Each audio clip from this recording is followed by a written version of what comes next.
Welcome back to the End of Days Chronicles channel.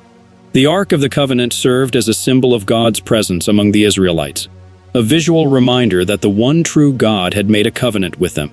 God revealed himself to his people at the Ark of the Covenant. When Babylon sacked Jerusalem in the 6th century BCE, the Ark disappeared. Over the thousands of years since, its fate has mystified readers of history, believers, scientists, historians, and archaeologists who have searched for it relentlessly. However, a recent scientific discovery offers a tantalizing clue about the Ark's possible location. According to the Bible, not everyone has the right to touch the Ark of the Covenant, leading to questions about why scientists would be interested. In this video, we invite you to watch until the end to discover if this sacred object has truly been found. Many scientists claim to have followed the last traces of the Ark of the Covenant, seeking this elusive artifact.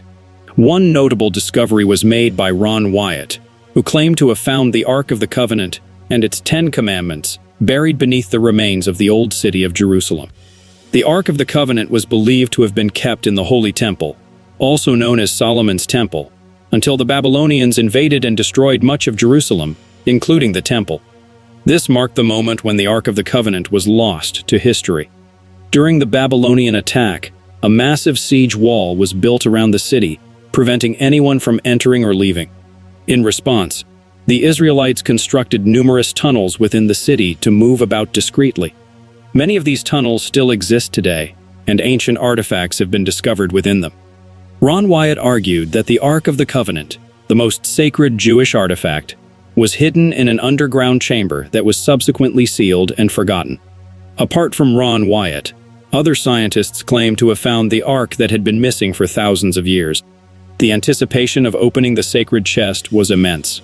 If scientists were to open the Ark of the Covenant, their first task would be to establish its authenticity and differentiate it from similar religious boxes used by other northwestern Semitic ethnic groups.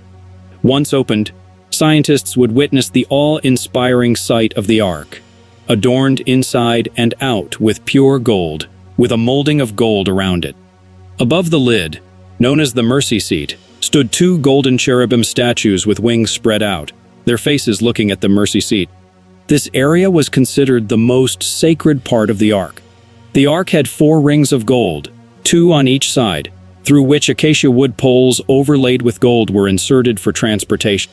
These poles were meant to be permanent fixtures, never to be removed. Once the Ark is opened, scientists would reveal its contents. But before that, a question was posed to the audience to test their knowledge of the Bible. The correct answer was that the Ark of the Covenant stored the tablets of the 10 Commandments, Aaron's staff, and a jar of manna. Inside the Ark, the 10 Commandments were indeed placed, signifying the eternal presence of God's moral law. The Ark of the Covenant, aside from representing the keeping of the law, symbolized Christ's perfect obedience to God's commands on behalf of his people. Inside the Ark were 3 significant artifacts: the 10 Commandments, Aaron's budding staff, and manna. These items held deep significance for the Israelites during their time in the wilderness. The 10 Commandments, engraved on stone tablets, represented the Old Testament standard of righteousness. The original tablets were shattered by Moses in Exodus, when the Israelites worshipped the golden calf. The second set of tablets signified the law's importance. The manna, stored in a golden bowl, represented the life-sustaining food provided by God to the Israelites during their time in the wilderness. The Israelites called it manna, meaning what is it? Jesus later referred to himself as the true bread from heaven, emphasizing that he is the one who gives life to the world. Aaron's staff, the same rod that turned into a serpent before Pharaoh, gained further significance when it budded and produced blossoms.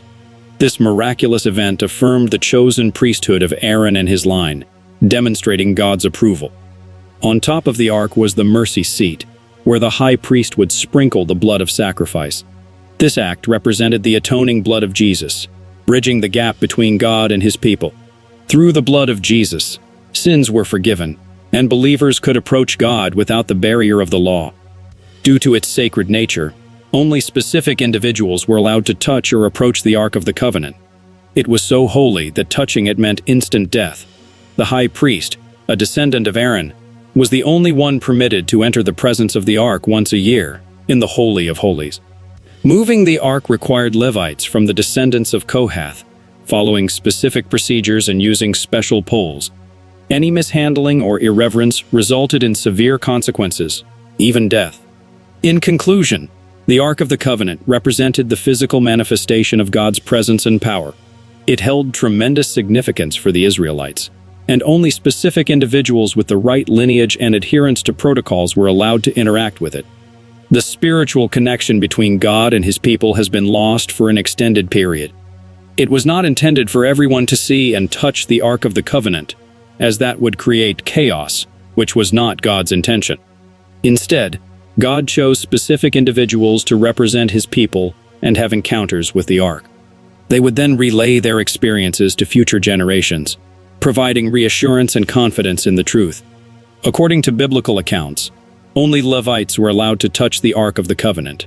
When the Israelites divided the land among the 12 tribes, the Levites did not receive any land, and instead lived scattered throughout Israel. They were seen as examples of devout living. Since the Levites did not engage in farming, they relied on tithing, whereby the other Israelites would give 10% of their produce to support the Levites. Today, approximately 4% of Jews are of Levite heritage.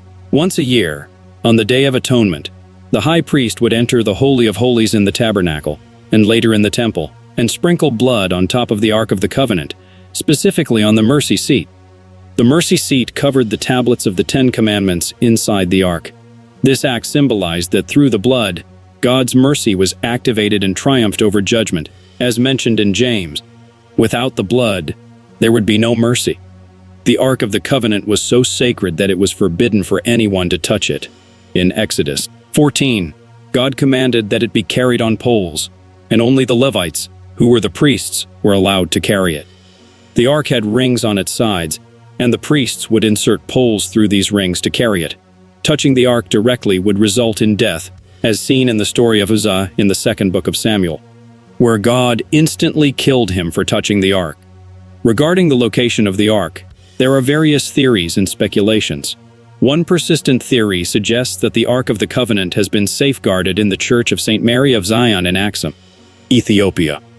According to this theory, Menelik I brought the Ark to Ethiopia during his visit to King Solomon in Jerusalem. Tradition claims that the Ark remains hidden in a chapel within the church, guarded by a line of priests. However, external verification of this claim is lacking, making it challenging to confirm its authenticity.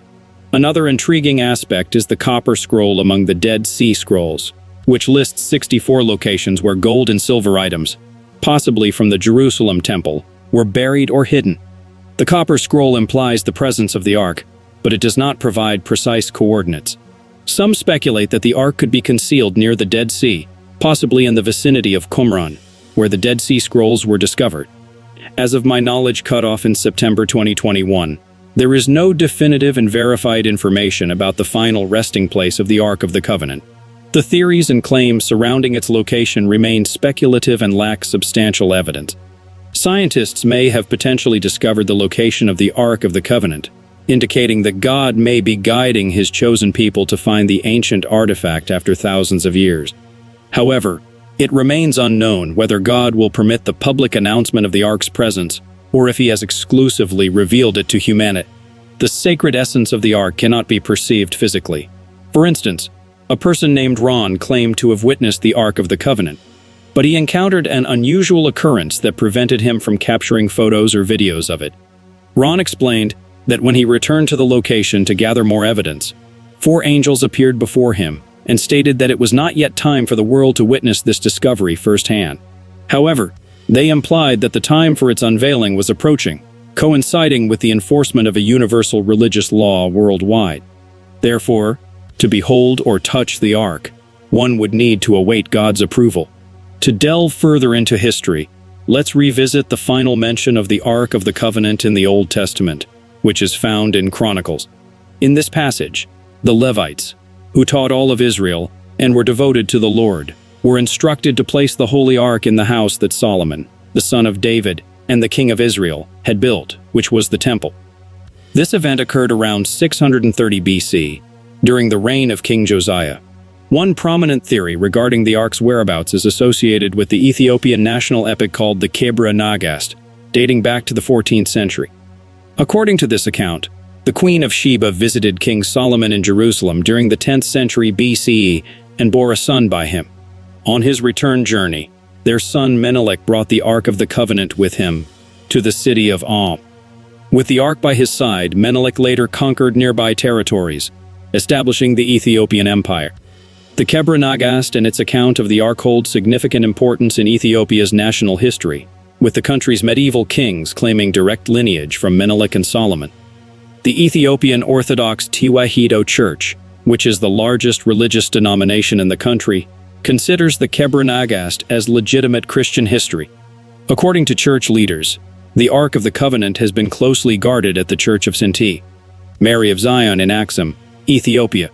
Only a virgin monk, who remains within the sacred grounds until his death, serves as its custodian. Each Ethiopian Orthodox church has its own tablet, a sacred replica of the Ark, which is venerated as if it were the original Ark itself. Despite the significance of the Ark within Ethiopian Orthodoxy, verifying the church's claim to ownership remains challenging. Many historians speculate that if the Ark did exist, it likely disintegrated over time or was destroyed. Nevertheless, the final fate of the Ark remains an intriguing and perhaps unsolvable mystery. The symbolism of the Ark reached its pinnacle during the Day of Atonement, when the blood of the sacrifice was sprinkled on the mercy seat. It represented the glory of God, akin to the heavenly glory where angels stand before his throne, praising him ceaselessly.